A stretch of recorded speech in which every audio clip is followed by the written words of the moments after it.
اعوذ باللہ من الشیطان الرجیم بسم اللہ الرحمن الرحیم۔ شروع اللہ کے نام سے جو بڑا مہربان نہایت رحم فرمانے والا ہے۔ السلام علیکم dear readers, welcome to my YouTube channel.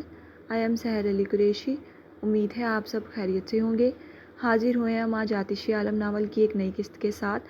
قسط کو شروع کرنے سے پہلے آپ سب سے درخواست ہے کہ میرے چینل کو سبسکرائب کریں، جو کہ آپ نہیں کرتے، اور پڑھنے اور سننے کے بعد رائے کا اظہار لازمی کیا کریں۔ تو کیسا چل رہا ہے ناول، کمنٹ باکس میں کمنٹ کر کے ضرور بتائیں۔ بڑھتے ہیں ہم قسط کی جانب۔ بسم اللہ الرحمن الرحیم۔ آتشِ عالم از قلم سحر علی قریشی، قسط نمبر 28۔ میں نہ کہتی تھی کہ اللہ تیرے لیے بہتر فیصلہ کرے گا، اور دیکھو کیسے معجزہ دکھایا انہوں نے۔ جسے تم نے چاہا اسی سے شادی ہو رہی ہے تمہاری۔ اسمارا کی پیشانی چومتے دادی نے مسکرا کر کہا، جو ابھی ہاتھوں کی مہندی دھو کر آئی تھی، جو کل رات اس کی والدہ نے بڑی چاہت کے ساتھ لگائی تھی۔ اسمارا کے ہاتھوں پر مہندی کا رنگ گہرا ترین چڑھا تھا۔ دادی اس کی نظر اتارنے لگی، جو بہت خوبصورت لگ رہی تھی۔ دلہن ہونے کا خوب روپ چڑھا تھا، رخساروں پر بکھرا گلال اور چہرہ دمک رہا تھا، مگر وہ نہ جانے کیوں چپ سی تھی۔ کل رات کے واقعے کے بعد وہ چپ ہو گئی تھی۔ اس نے کوئی بات نہ کی، حتیٰ کہ ایک لفظ بھی نہیں کہا۔ یہاں تک کہ دادی نے اس کے چہرے پر ایک بار بھی مسکراہٹ نہیں دیکھی تھی۔ حالانکہ اب تو وہی ہو رہا تھا جو اس کی چاہت تھی، تو پھر کیوں وہ گمسم سی تھی؟ دادی سمجھنے سے قاصر رہیں۔ کیا بات ہے اسمارا؟ کیا ہوا میری لاڈلی کو؟ اس کے رخسار پر ہاتھ رکھتے دادی نے فکر مندی سے استفسار کیا۔ اسمارا نے دائیں بائیں سر کو ہلا کر کہا، کچھ نہیں دادی۔ کچھ تو ہے، تو خوش نہیں ہے کیا؟ دادی نے مزید کریدا۔ ایک اور سوال، اور وہ سر جھٹکے ہنسی تھی۔ خوش ہوں دادی، آخر کو مجھے جہان حدید مل رہے ہیں، خوش کیوں نہ ہوں گی میں؟ اس نے سوال کے بدلے میں سوال کر دیا۔ یہ مہندی کا رنگ ہی دیکھ لیں کہ میں کتنی خوش ہوں، تو پھر اتنی آزردہ سی کیوں دکھائی دے رہی ہے؟ تیرے چہرے پر مجھے خوشی کیوں نہیں نظر آ رہی؟ کیوں مرجھائی سی معلوم ہوتی ہے؟ اب کی بار دادی نے سوالات کی بوچھاڑ کر دی۔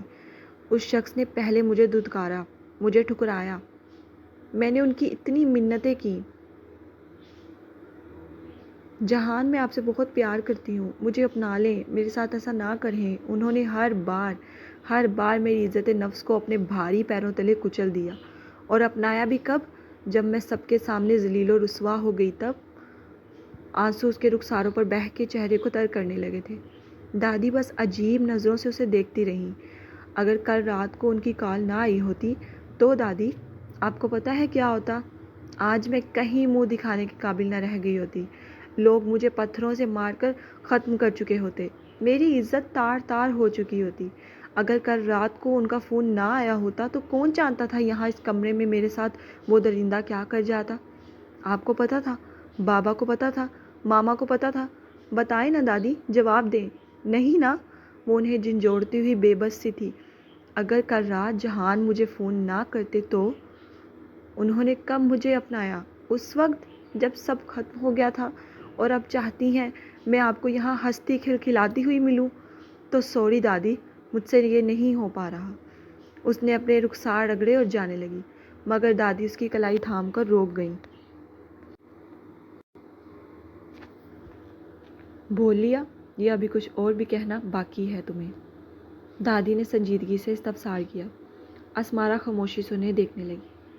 اسمارا نور محمد، تو شاید بھول رہی ہے کہ کل رات تیری عزت جہان نے بچائی، اور اسے بھیجنے والا اللہ تھا۔ اسمارا کے چہرے کا رنگ بدلا۔ اور اس نے صرف تیری عزت ہی نہیں بچائی، بلکہ سب کے سامنے تجھے بے گناہ بھی ثابت کیا۔ جس طرح سب نے تجھے جہان کی آغوش میں دیکھا اور صفدر کو نیچے گرے پایا، اگر سب اس کنجر صفدر کی بات پر اعتبار کر لیتے تو کیا کر لیتی تو؟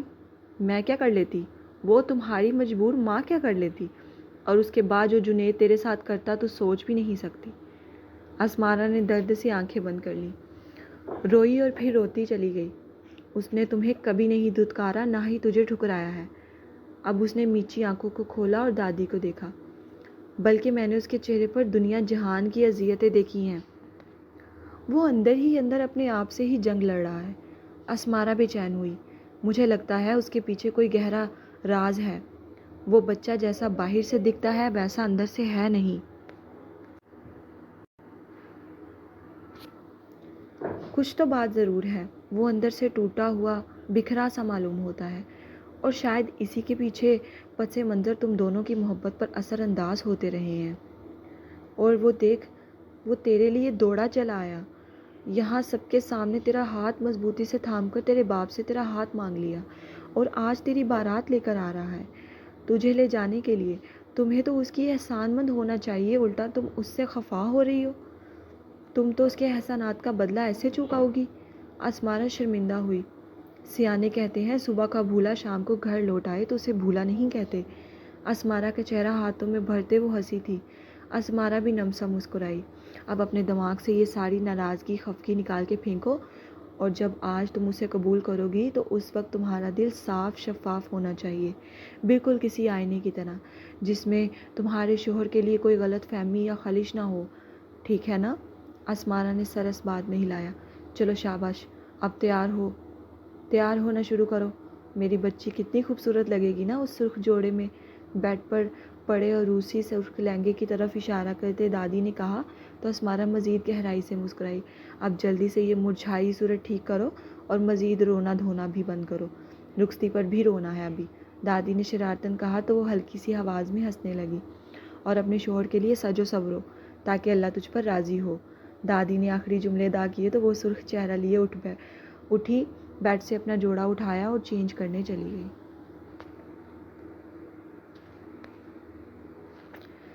شہروز آئینے کے سامنے کھڑا تیار ہو رہا تھا۔ اس کی پیاری مریم سائڈ پر ڈریسنگ ٹیبل کے آگے کھڑی باپ کو تیار ہونے میں مدد کروا رہی تھی، اسے چیزیں پکڑا رہی تھی، کبھی بالوں میں پھیرنے کے لیے برش، کبھی پرفیوم، کبھی اس کی گھڑی، کبھی کف لنکس۔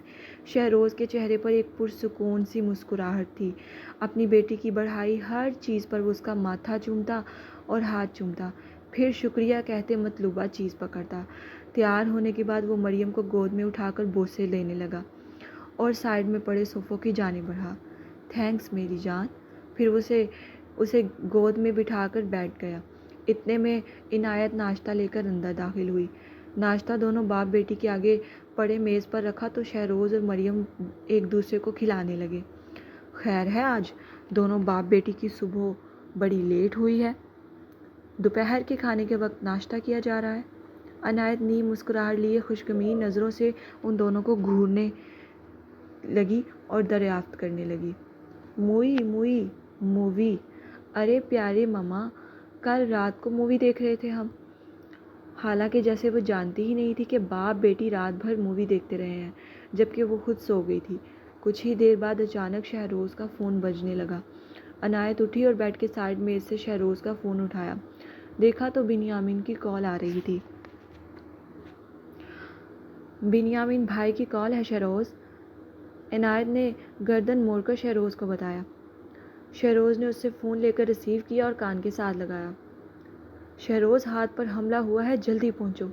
شہروز کی سماعت سے یہ جملہ ٹکرایا تو نوالا اس کی حلق میں ہی اٹک گیا۔ فون ہاتھ سے چھوٹ کر گود میں گر گیا، آنکھیں ایک دم سرخ ہوئیں۔ شہروز کیا ہوا، سب ٹھیک ہے؟ عنایت نے مریم کی موجودگی کو مد نظر رکھتے ہوئے ہلکی سی آواز میں سرگوشی نما پوچھا، جو کھانا کھانے میں مصروف تھی۔ شہروز نے ایک لبریز نظر اٹھا کر اسے دیکھا۔ عنایت کو کچھ انہونی ہونے کا احساس ہوا۔ مریم جاؤ ذرا دادی کو دیکھ کر آؤ، لگتا ہے انہوں نے تمہیں پکارا ہے، عنایت نے مریم سے کہا تو وہ فوراً دی ماما کہتے بابا کی گود سے اتر کر باہر کو بھاگی۔ کیا ہوا شہروز؟ شہروز تیزی سے صوفے سے اٹھا، سائڈ میں سے اپنی بائک کیز پکڑیں اور باہر کو دوڑا۔ شہروز، عنایت بھی حواس باختہ اس کے پیچھے دوڑی۔ شہروز کیا ہوا ہے؟ ایسے نہ جائیں، میرا دل بیٹھا جا رہا ہے، بتائیں تو صحیح کیا ہوا ہے؟ عنایت گیٹ تک آ گئی جب وہ اچانک پلٹا، بائیں آنکھ سے آنسو ٹوٹ کر ہلکی داڑھی میں جذب ہوا تھا۔ ہاتھ پر قاتلانہ حملہ ہوا ہے، یہ جملہ کہتے وہ باہر نکل گیا۔ عنایت نے فوراً اپنا دل پکڑ لیا۔ یہ جملہ سنتے ہی ایک چہرہ اس کی آنکھوں کے سامنے آیا تھا، وہ اس کی چند دنوں کی سہاگن کا چہرہ۔ جب سے ہاتھ اسے کالج چھوڑ کر گیا تھا، سحر کا دل عجیب ہو رہا تھا۔ ہاتھ کی نصیحت کے مطابق اس نے جوس تو پی لیا تھا مگر پھر بھی سکون محسوس نہ ہوا۔ نینا اور اسمارا بھی آج نہیں آئی تھی، نہ جانے کیوں۔ ٹیسٹ دینے کے بعد اس نے بس 2 لیکچر لیے، اب وہ کینٹین میں بیٹھی تھی جب اس پر پیون نے چائے گرا دی۔ تکلیف زدہ سی اٹھی اور چھٹی لینے چلی گئی۔ دفتر جانے پر معلوم ہوا کہ سر تو آج آئے ہی نہیں۔ سحر شکستہ سی باہر آئی اور جا کر گارڈن میں بیٹھے چھٹی ہونے کا انتظار کرنے لگی۔ پھر خیال آیا کہ ہاد نے کہا تھا وہ اسے لینے آئیں گے۔ سحر آسودگی سے مسکرائی۔ در حقیقت وہ اس کے لیے ہی پریشان تھی۔ نہ جانے کیوں اسے کیا ہو رہا تھا، وہ دوبارہ دیکھنا چاہتی تھی ہاد کو۔ تھوڑی دیر بعد چھٹی ہونے کی گھنٹی بجی تو وہ خوش ہو گئی۔ ہاتھ میں جلن اس قدر تھی کہ وہ بیگ کندھے پر لٹکا نہ سکی۔ تیزی سے قدم اٹھاتی وہ گیٹ سے باہر نکلی۔ دل میں امید سی تھی باہر اس کا شوہر کھڑا شدت سے اس کا انتظار کر رہا ہوگا، مگر باہر نکلی تو ساری امید پر پانی پھر گیا۔ باہر کوئی موجود نہ تھا، نہ ہاد نہ روحیل۔ تو آج کیا اسے کوئی لینے نہیں آیا؟ سحر نے دل میں سوچا۔ نہیں، ایسا نہیں ہو سکتا، اس کے بارے میں وہ اتنے غافل نہیں ہو سکتے۔ ہاد ہونے ہی نہیں دے سکتا تھا۔ سحر نے پر یقین ہو کر خود کو تسلی دی اور پھر انتظار کرنے لگی کہ ابھی آ جائیں گے، مگر 10-15 منٹ گزرنے کے بعد بھی نہ ہاد آیا نہ روحیل آئے۔ اب سحر صحیح معنوں میں پریشان ہوئی تھی۔ اسے کوئی لینے کیوں نہیں آیا؟ سب خیریت تو تھی نا؟ پھر اس نے ابائے کی پاکٹ سے فون نکالا، سوچا ہاد کو فون کر لیتی ہے، مگر جھجک آڑے آ گئی اور پھر ہاد کو کال ملانے کی بجائے وہ روحیل کو کال ملانے لگی۔ ابھی نمبر ڈائل کرتے فون کان کے ساتھ لگایا ہی تھا جب روحیل ڈرائیور کے ساتھ موجود ہوئے۔ سحر نے فون بند کر کے جیب میں واپس رکھ دیا اور انہیں دیکھنے لگی۔ معافی چاہتا ہوں سحر بیٹی، مجھے آنے میں دیر ہو گئی۔ روحیل باہر نکلتے ندامت سے بولے اور سحر کے لیے پچھلا دروازہ کھولا۔ تو کیا وہ اسے لینے نہیں آیا؟ سحر آرزدہ ہوئی۔ اگر نہیں لینے آنا تھا تو پھر کہا کیوں تھا کہ میرا انتظار کرنا؟ صبح تو بڑی فکر دکھا رہے تھے۔ سب ڈھکوسلے ہیں۔ دل ہی دل میں کرتی وہ گاڑی میں بیٹھ گئی۔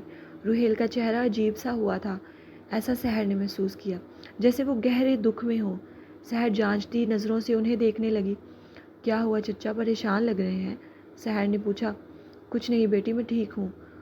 نہیں، آپ پریشان لگ رہے ہیں، اس نے دوبارہ کہا۔ نہیں بیٹا، کوئی بات بھی نہیں ہے، میں ٹھیک ہوں۔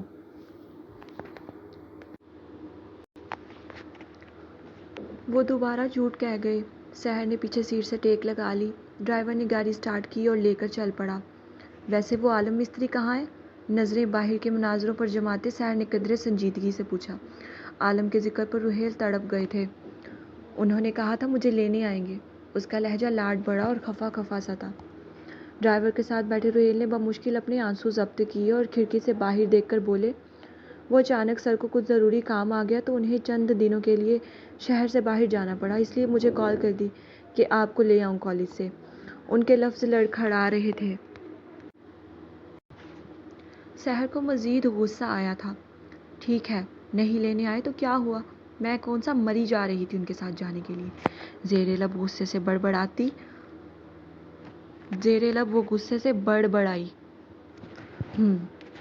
پھر لب بھیجتے ہنکار بھر گئی اور دوبارہ کھڑکی سے باہر دیکھنے لگی۔ ابھی کل رات ہی تو 1 ہفتے بعد واپس لوٹے ہیں، پھر دوسرے شہر چلے گئے، وہ بھی چند دنوں کے لیے۔ دل اداس سا سوچ میں ڈوب گیا۔ دوسری طرف روحیل کی بوڑھی آنکھوں کے سامنے کچھ دیر پہلے ہاتھ کی حالت آ گئی۔ خون میں لت پت وجود میں وہ ہوش میں تھا اور سب سے پہلے جو لفظ اس کے لبوں سے ادا ہوا تھا وہ سحر تھا، اور وہ جملے جو اس نے کہے تھے، سحر کو کالج سے لے کر بحفاظت گھر چھوڑ کے آئیں اور اسے نہ بتائیے گا میرے بارے میں، کہنا شہر سے باہر ہوں۔ کچھ دیر کی مسافت طے کرنے کے بعد وہ عالم ولا پہنچے۔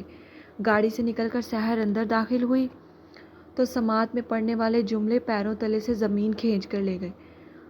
ہاتھ سر پر جان لیوا حملہ ہوا ہے، 4 گولیاں لگی ہیں انہیں، کہہ رہے ہیں حالت بہت تشویشناک ہے۔ 2 ملازمین آپس میں بات کر رہے تھے۔ یہ سنتے سحر کے قدم لڑکھڑائے تھے۔ بے ساختہ وہ چوکھٹ کو تھام گئی اور خود کو گرنے سے بچایا۔ تو کیا اس لیے وہ صبح سے بے چین تھی؟ اس لیے اس کا دل اڑا جا رہا تھا، گھبرا رہا تھا؟ دوسری طرف اندر داخل ہوتے روحیل ان دونوں ملازمین پر چلائے تھے، دفع ہو جاؤ یہاں سے اور جا کر اپنا کام کرو۔ وہ جس خبر کو سحر سے چھپا رہے تھے وہی اس کے سامنے لمحے کی بھی دیر کیے بغیر آ گئی تھی۔ پھر سحر نے بے یقینی سے گردن موڑ کر روحیل کو دیکھا، سراب آنکھوں میں آنسو کا سیلاب امڈ آیا تھا۔ آپ تو وہ بڑبڑائی، آپ تو کہہ رہے تھے، گلے میں آنسو کا گولا سا اٹکا، ایک پھانس سی محسوس ہوئی، وہ جملہ مکمل ادا نہ کر سکی اور سینے سے درد اٹھا تھا جیسے کوئی دل کو جھنجھوڑ رہا ہو۔ وہ جو صبح سے اپنی کیفیت اور طبیعت کو سمجھنے سے قاصر تھی، اب جب اس کا پس منظر سامنے آیا تھا تو تڑپ گئی تھی۔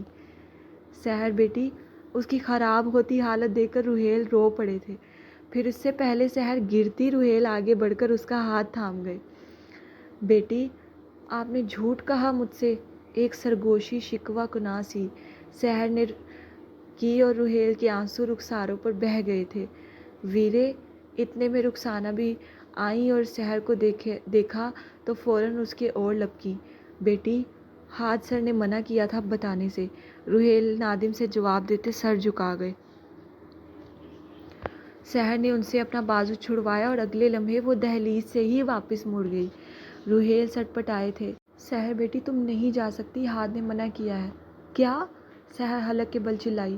ہاں بیٹا، تم مت جاؤ، ان کا تو کام ہی ہے مجھ پر پابندی لگانا، وہ پھنکاری۔ روحیل بے بس ہوئے۔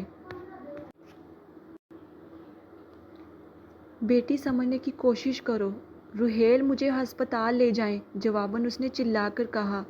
روحیل نے رخسانہ کو اشارہ کیا تو وہ آگے بڑھ کر سحر کا بازو پکڑ گئی اور اسے اندر لے جانے لگی۔ چلو بیٹی، اس طرح ضد نہیں کرتے۔ سحر ان کو سمجھنے سے قاصر تھی۔ وہ ایسا کیوں کر رہے تھے اس کے ساتھ؟ وہ جانے کیوں نہیں دے رہے تھے اسے؟ اس نے دم سادھے انہیں دیکھا۔ آپ لوگ اتنے ظالم کیسے ہو سکتے ہیں؟ میرا شوہر موت کے منہ میں پڑا ہے اور آپ مجھے جانے سے روک رہے ہیں؟ سحر نے بے بسی سے انہیں کہا۔ بیٹا، حاج سر نے سختی سے منع کیا تھا آپ کو نہیں بتانا، جب وہ اٹھ کے آپ کو وہاں دیکھیں گے تو نہ جانے کیا رد عمل دیں گے۔ میں جیسے ہی کوئی خبر ملتی ہے آپ کو بتا دوں گا۔ پریشان نہیں ہو میری بچی، ابھی وہ آپریشن تھیٹر میں ہیں، تم دعا کرو ان کی زندگی کی۔ روحیل نے سحر کے سر پہ ہاتھ رکھتے بھیگے لہجے میں اسے تفصیلی سمجھایا۔ اگلے لمحے وہ سخت لہجے میں رخسانہ بھی سے بولی، میرا بازو چھوڑے۔ اسے ضد پر اڑے دیکھ روحیل تعصب سے سر جھٹک گئے۔ مطلب وہ نہیں مانے گی؟ میں سحر حاد عالم آپ کو حکم دیتی ہوں، میرا بازو چھوڑیں، سختی سے کہتے وہ ان سے بازو چھڑوا گئی۔ آج پہلی بار اس نے اپنے نام کے ساتھ اپنے شوہر کا نام لگایا تھا۔ ایک آخری بار اس نے روحیل کو دیکھا اور پھر تیزی سے باہر نکلی۔ سحر بیٹی، روحیل اس کے پیچھے دوڑے تھے۔ باہر دو واچ مین جو گیٹ پر تعینات تھے، سحر نے انہیں بلند آواز میں کہا، گیٹ کھولو فوراً۔ روحیل کو اس کا لہجہ ہاتھ کا سا لگا۔ پھر وہ ڈرائیور کی جانب متوجہ ہوئی۔ گاڑی نکالو۔ سحر کے حکم پر ڈرائیور نے روحیل کو دیکھا جو بے بس سے کھڑے تھے۔ سنا نہیں آپ نے؟ سحر چیخی تھی اس پہ۔ جی میڈم۔ اگلے لمحے وہ پورچ کی جانب بڑھ گیا اور گاڑی سٹارٹ کر کے لے آیا۔ سحر گاڑی میں پچھلی سیٹ پر بیٹھی، واچ مین نے گیٹ کھولا اور ڈرائیور نے گاڑی عالم ویلا سے باہر نکالی۔ پیچھے روحیل بھی ایک گاڑی میں بیٹھ کر ان کے تعاقب میں نکلے تھے، کیونکہ وہ بھی تو ہاتھ کے پاس جانے کے لیے تڑپ رہے تھے، اپنے بیٹے کے پاس جانے کے لیے اندر ہی اندر سسک رہے تھے، مگر ہاتھ نے انہیں سحر کے ساتھ رہنے کو بولا تھا، اور اب جب سحر وہاں چلی گئی تھی تو وہ بھی پیچھے چلے گئے۔ گاڑی میں بیٹھ کر سحر نے رخساروں پر بہتے آنسو رگڑے۔ وہ ہاتھ جو کتنی دیر سے جل رہا تھا، یہ درد سحر کو اس درد سے کئی زیادہ لگا جو ہاتھ پر ہوئے حملے کی خبر سن کے ملا تھا۔ پھر وہ سر پیچھے صوفے کی پشت سے ٹکا گئی اور سفر ختم ہونے کا انتظار کرنے لگی۔ ایک جملہ بار بار اس کی سماعت سے ٹکرا رہا تھا، سدا سہاگن رہو۔ سحر نے بے ساختہ اپنی ہتھیلیاں ہاتھوں کے سامنے کی جہاں مہندی کا رنگ اتنا گہرا تھا شاید زندگی بھر اترنے کا ارادہ نہیں رکھتا تھا۔ سحر نم سا مسکرائی۔ بھلے وہ اس سے محبت نہیں کرتی تھی، ان کے درمیان لاکھ اختلاف سہی، وہ لاکھ ایک دوسرے سے لڑتے تھے، مگر وہ اس کا شوہر تھا، اس کا مجازی خدا تھا، تو وہ کیوں نہ تڑپتی، کیوں بے چین نہ ہوتی۔ 20 منٹ کی مسافت طے کرنے کے بعد گاڑی ہسپتال کے سامنے جا کر رکی۔ سحر جلدی سے دروازہ کھول کر باہر نکلی۔ 5 منٹ بعد روحیل بھی وہاں پہنچے۔ ہسپتال میں داخل ہوتے سحر نے ریسیپشنسٹ سے کمرے کا دریافت کیا اور جواب جاننے کے بعد وہ لفٹ کی جانب چل دی۔ 2nd فلور پر پہنچی تو رائٹ سائڈ کوریڈور پر باہر ہی اسے بنیامین شہروز نظر آئے۔ بھائی، سحر نے بنیامین کو پکارا۔ سحر کی آواز پر دیوار کے ساتھ لگ کے کھڑے بنیامین نے گردن موڑی۔ اس کی سفید شرٹ پر ہاتھ کا خون لگا تھا جو واضح طور پر سحر کے سامنے تھا۔